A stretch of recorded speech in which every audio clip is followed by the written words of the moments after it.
Ele é doutor em Ciências Jurídicas e Sociais e tem pós-doutorado em Tradição Civilista e Direito Comparado. Procurador Federal da Advocacia Geral da União, Judivan Vieira, é um dos convidados do Iluminuras. Antes dele, a conversa aqui é com o engenheiro José Carlos Melo.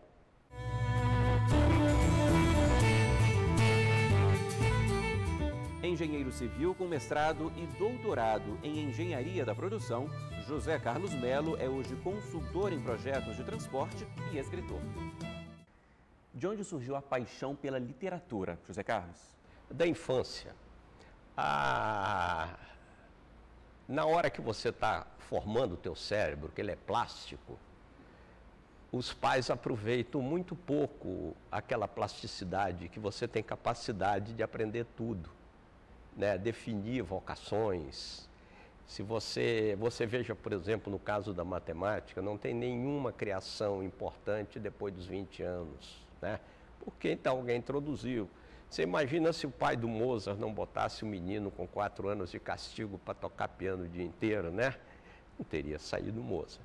E eu tive a sorte, meu pai lia muito, tinha uma boa biblioteca em casa e me introduziu na leitura muito, muito cedo. Isso foi bom. E que tipo de leitura? Olha, ele perguntou um dia para mim, você já sabe ler? Eu digo, já.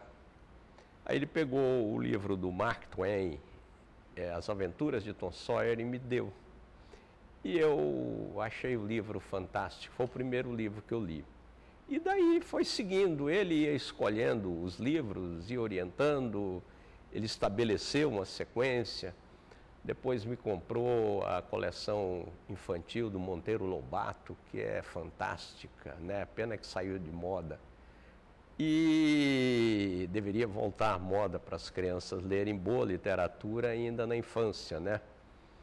E, em resumo, foi a partir daí que criou esse espírito meu de me ligar aos livros e que não abandonou. É uma espécie de vício, né? Você não tem como se libertar desse vício.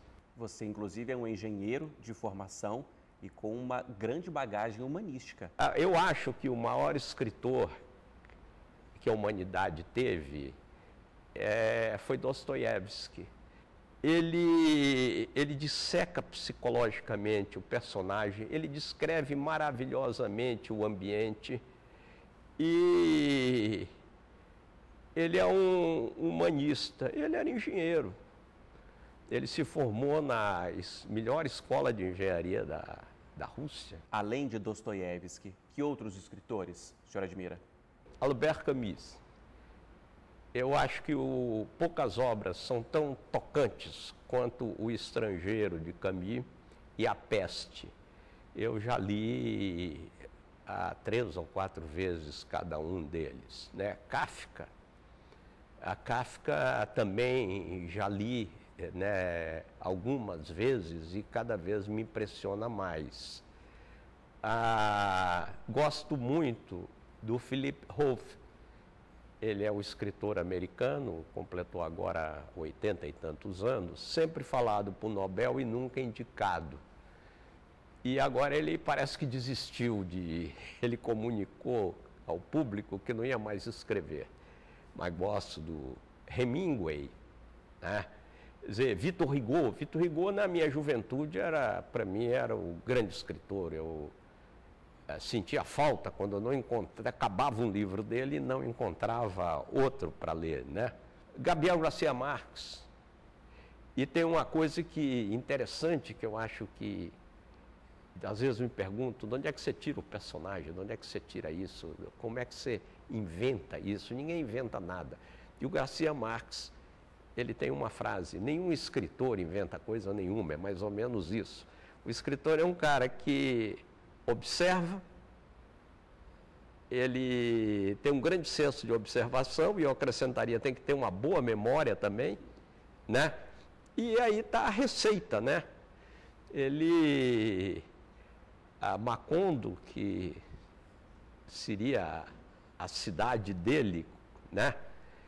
Quando na Colômbia, quando ele ganhou o Nobel, o mundo inteiro festejou, menos a cidade dele, porque ali estavam todos os personagens se identificando, né? Todo mundo sabia quem era. Quem era, né? E o que ele pensava do cara, né?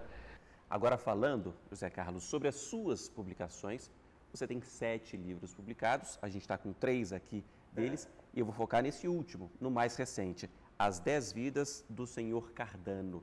Qual que é a história? Conta um pouco aqui pra gente, por favor. Olha, essa história é até uma história que tenha se começado há uns 60 anos, em Porto Alegre, que é a minha cidade. O cenário principal é Porto Alegre, Rio de Janeiro, outra cidade que eu morei, Brasília. E é a vida de um garoto homossexual desde a infância. E que, por acaso, eu fui reencontrando ele, né, à medida que ele ia crescendo. E eu, com o correr dos anos, eu reencontrei ele aqui em Brasília, depois eu fui para o Rio, reencontrei ele no Rio, ele frequentava muito bibliotecas, aliás, livrarias, e eu também frequento, de vez em quando a gente se encontrava. E ele acabou tendo uma vida trágica, ele sempre procurou esconder o que ele era, e não conseguia, né? E daí as 10 vidas, que ele ia buscando novas vidas e não conseguia sair da vida verdadeira. E me lembrou muito um personagem, em outro contexto, do Victor Hugo. O livro são Os Trabalhadores do Mar. O personagem, ele acaba suicidando-se, por outras razões. E o Victor Hugo diz o seguinte, que nós somos prisioneiros de 3 desafios: a família, a sociedade e a natureza, né? A natureza, o Victor Hugo queria falar que nós não temos domínio sobre os raios, as tempestades, os terremotos e tal. E no livro eu coloco que ele se rebelou contra a natureza dele, né? Ele tinha a censura do pai, da mãe, da igreja, da religião, da sociedade e tal. E acabou nessa vida confusa dele, ele entrando numa decadência pessoal muito grande e morreu de morte dramática, né? Como eu digo aí no livro, ele morreu como não morrem as pessoas de bem, né? E conta pra gente alguma curiosidade. Foi quanto tempo para escrever? O seu processo é diferente? É só de dia, só de noite? Tem que comer alguma coisa? Não, o meu processo é o seguinte. Eu durmo muito cedo, acordo muito cedo. E escrevo pela manhã. Não é que eu fique sentado 6 horas. Não, não é. Eu caminho, vou para cá, vou para lá, penso, volto, mudo e escrevo a primeira versão de cada frase, cada capítulo, é muito rápida. Ela serve, no fim, apenas para inspirar as correções futuras, né? Que são, sei lá, dezenas, centenas. Quando eu dei esse livro por acabado, mandei para o editor, ele mandou fazer uma revisão e me disse que realmente o livro estava pronto. Eu digo, não, para aí que eu quero dar mais uma lida. E demorei 6 meses para entregar, né, sem parar. Então eu trabalho de manhã. À tarde eu leio, né? E estou lendo até agora H.G. Wells, O Mundo do Futuro, uma edição de 32, acho que é de 1932, eu já li isso há muitos anos, agora estou curioso de saber o que é o mundo do futuro na cabeça do H.G. Wells. Ok, além do H.G. Wells, o resultado do seu trabalho mais recente está aqui. Eu queria te agradecer, José Carlos, muito obrigado pela sua participação aqui com a gente no Iluminuras. Eu que agradeço. Bom, esse foi só o primeiro trecho aqui do Iluminuras. Depois do intervalo, a conversa continua, dessa vez com o Procurador Federal, Judivan Vieira. Não saia daí.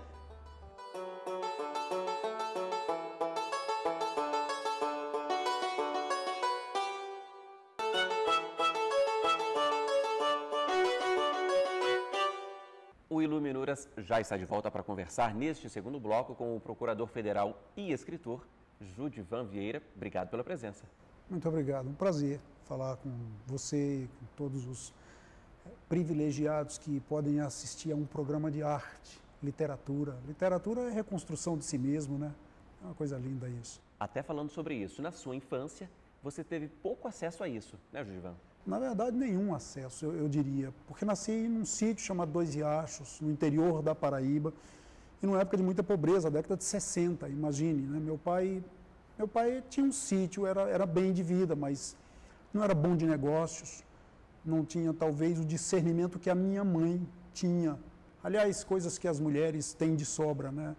E que eu aprendi a aplicar em minha vida. Depois de casado, nunca fiz nenhum negócio sem consultar minha mulher. Quando ela dizia não faça, eu nunca fazia, porque vi os exemplos mal sucedidos do meu pai. Aos 5 anos de idade, a gente sai do sítio, meu pai perde tudo. Ele era quase um senhor de engenho. Olha que coisa interessante. Daqueles que você encontra em Casa Grande Senzala, em Jorge Amado, em Gilberto Freire. Então, aos 5 anos, chegamos em Brasília. Brasília, da época do Morro do Urubu, do IAPI. Brasília, onde mamãe não se acostumou, porque na década de 60 o frio era grande, era muito grande. A saúde dela não se adaptou. Voltamos para Paraíba, ficamos mais 2 anos de intenso sofrimento. Eu diria quase que passando fome, porque eu tenho uma irmã a quem eu amo, Kátia, e ela contraiu uma doença que médico nenhum identificava qual era a doença.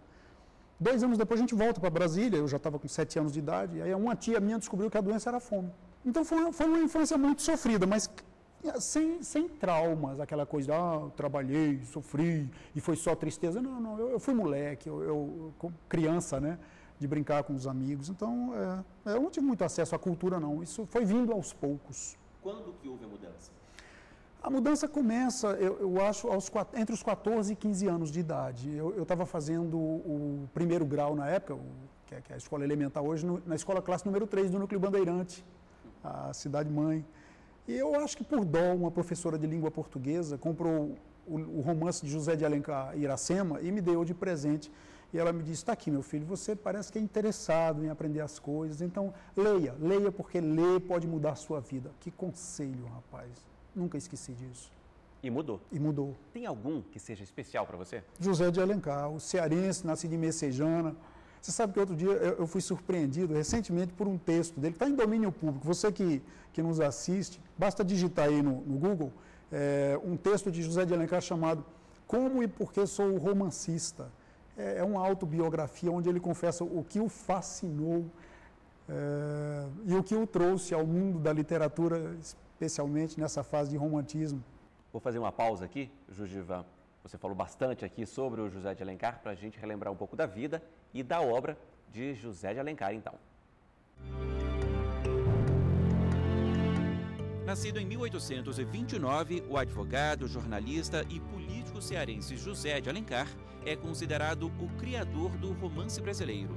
Em 1856, ganhou notoriedade com cartas sobre a Confederação dos Tamoios.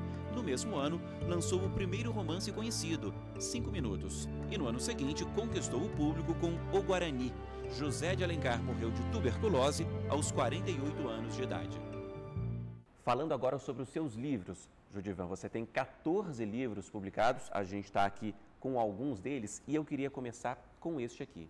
A Mulher e Sua Luta Épica contra o Machismo. O que você destaca? Por que você decidiu escrever sobre esse tema? Primeiro que eu venho de uma região, o Nordeste brasileiro, que é uma região ainda muito machista, né? Segundo que eu percebi, na medida que fui estudando, pesquisando, que o machismo é uma praga mundial. Então, eu li poucos livros, a bibliografia é muito escassa no mundo sobre o machismo. Eu queria escrever para o meu leitor e também, quem sabe, um dia, eu gostaria muito que esse livro fosse adotado pelas secretarias de educação. Aliás, eu tentei entrar em contato com algumas já, porque o machismo, como uma praga mundial, ele trava o desenvolvimento do próprio mundo. Então, com esse livro, eu queria explicar para as pessoas, primeiro, o que é machismo ou chauvinismo. 2, eu queria explicar essa prática misógina, quer dizer, essa coisa da dominação do homem sobre a mulher nos principais impérios mundiais. Por isso, passei 5 anos pesquisando, e esse livro nasceu de uma monografia que eu apresentei na época que eu fazia meu doutorado, em 2007, em Buenos Aires, o meu professor de Direito, História do Direito, gostou muito da monografia e me sugeriu aprofundar, e eu aprofundei a pesquisa, e aí fui ver qual era o papel do machismo e da mulher nos principais impérios mundiais, começando com o Império Egípcio, o primeiro grande império historicamente reconhecido, depois o Babilônico. Poucas pessoas sabem que o Império Babilônico foi o único no mundo até hoje que existiu duas vezes. Ele foi erguido por volta do ano 1742 a.C. com o famoso rei Hammurabi. Depois ele sucumbe e ele volta por volta do ano entre 800 e 600 com um grande general chamado Nabucodonosor.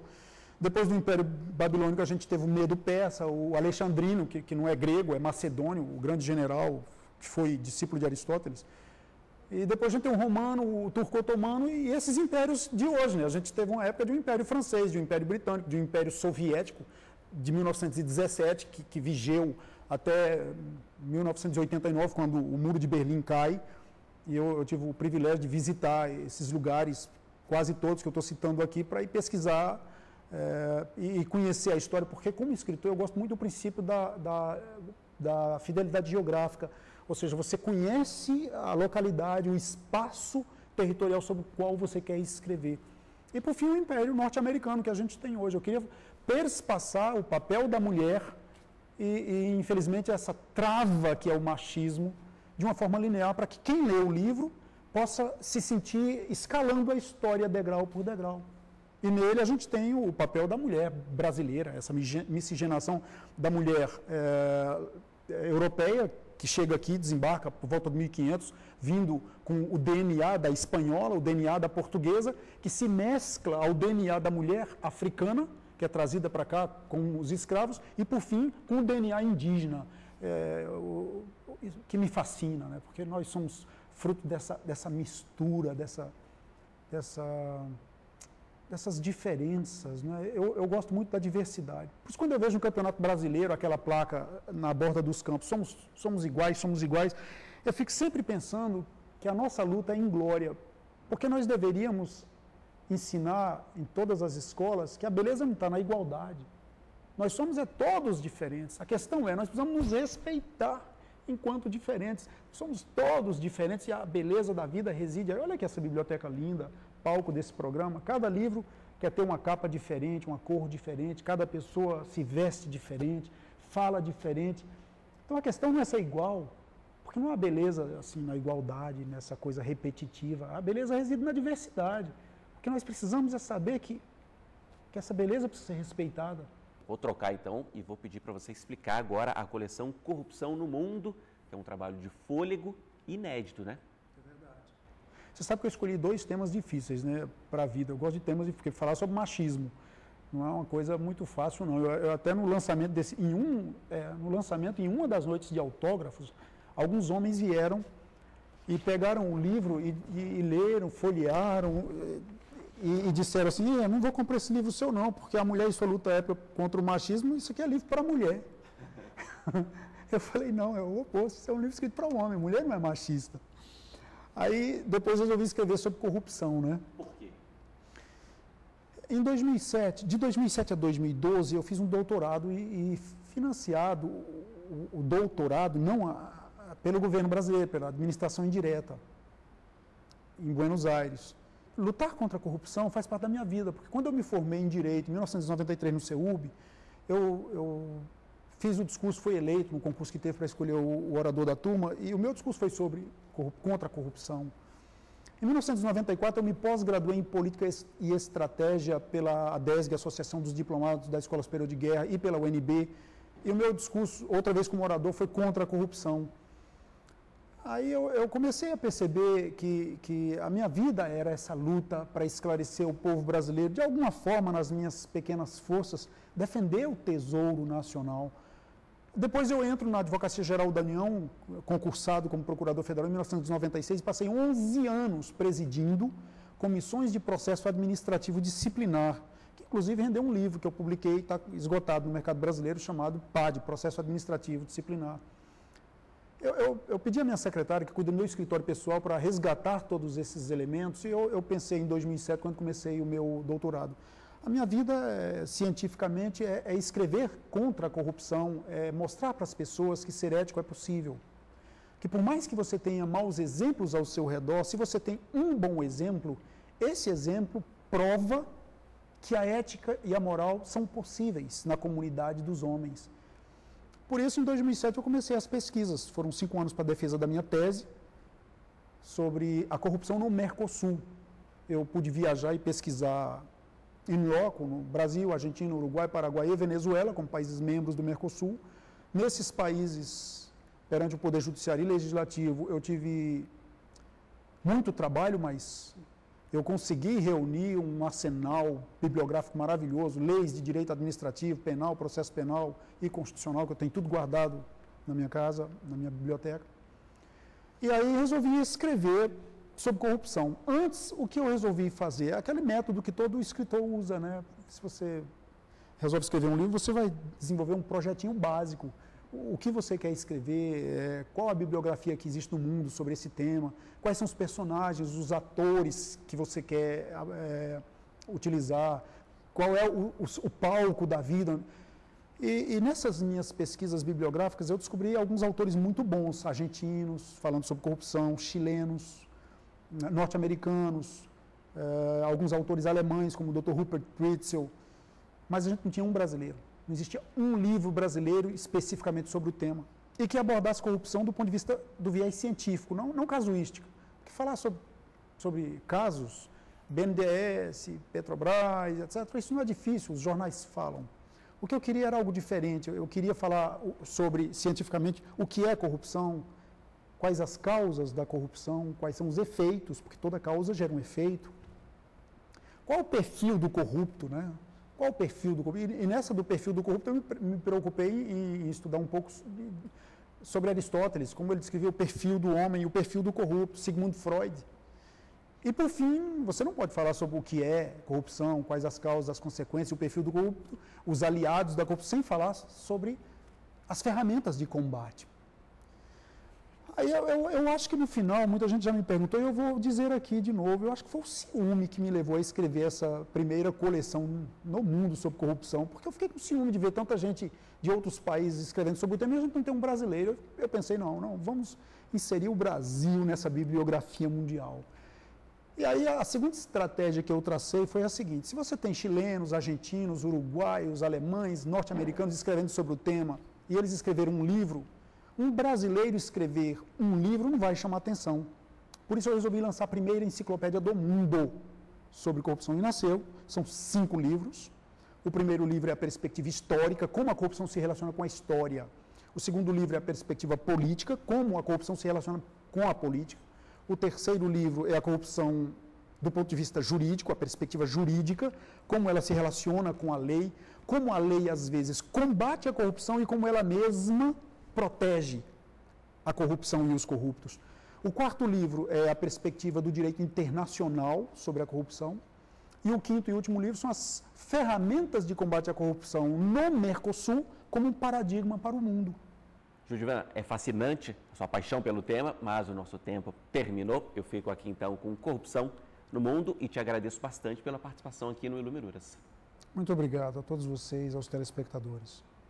Bom, e muito obrigado a você que nos acompanhou aqui hoje. O Iluminuras termina aqui, mas para rever este e outros programas, basta acessar tvjustiça.jus.br. Até a semana que vem. Tchau!